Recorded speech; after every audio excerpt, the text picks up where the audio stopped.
very best in its considerations, Mr. Speaker. Mr. Speaker. I call the honourable member Holly Walker. Thank you, Mr. Speaker. It's my pleasure to take the second call for the Green Party on this Building Earthquake-Prone Buildings Amendment Bill. And I want to start by saying that the Green Party is very much in support of a program to systematically earthquake-strengthen buildings in New Zealand. But as my colleague Mojo Mathers has outlined in her substantive contribution to this first reading debate, we are at this stage opposing this bill, and we're doing so on human rights grounds, Mr. Speaker. And that's human rights grounds on the basis of access to buildings.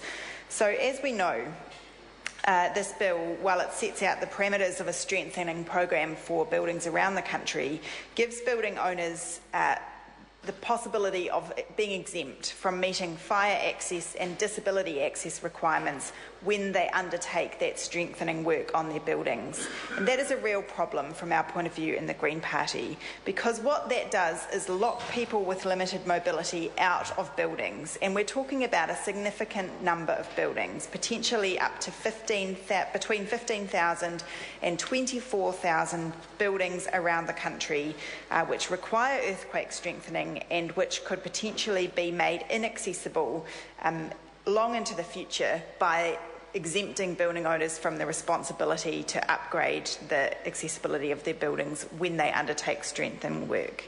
Now, this breaches several international human rights covenants that New Zealand is a signatory to, and it is an issue of extreme concern to the disability community, as outlined by Mojo Mathers in her speech earlier in this debate.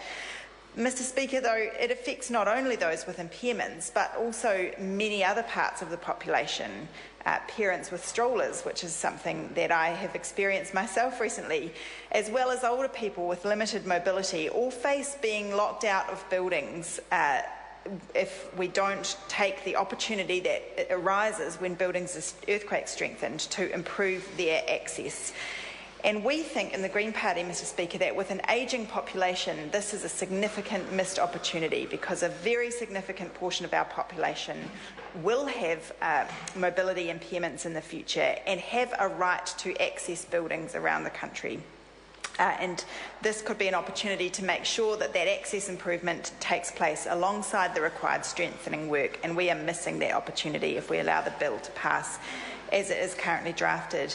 At the moment, earthquake strengthening work is one of the only triggers in the Building Act that requires an upgrading of access, and if this is removed, it means that some buildings in our built environment may never be made accessible to those who need to access them.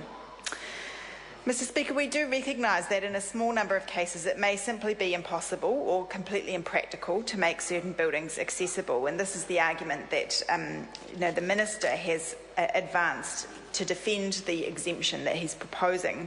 But we consider that this is already covered by the fact that in the existing Act you can be exempt from making those access upgrades under a ground of reasonable practicality, and we think that's perfectly fair and would continue in the future.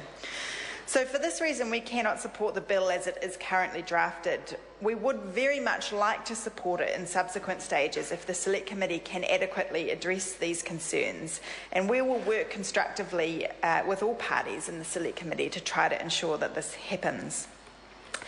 Mr. Speaker, aside from the access issue, which is the substantive reason for our opposition to this bill at first reading, there are some other elements of the bill that we would like to explore in more detail in the Select Committee, and I'll briefly touch on these now. They include asking the government to consider the cost implications of the bill. As we've heard from other speakers, the cost to building owners of doing this upgrade work could be substantial, and there is a case to be made that the government needs to come to the party with some measures to assist.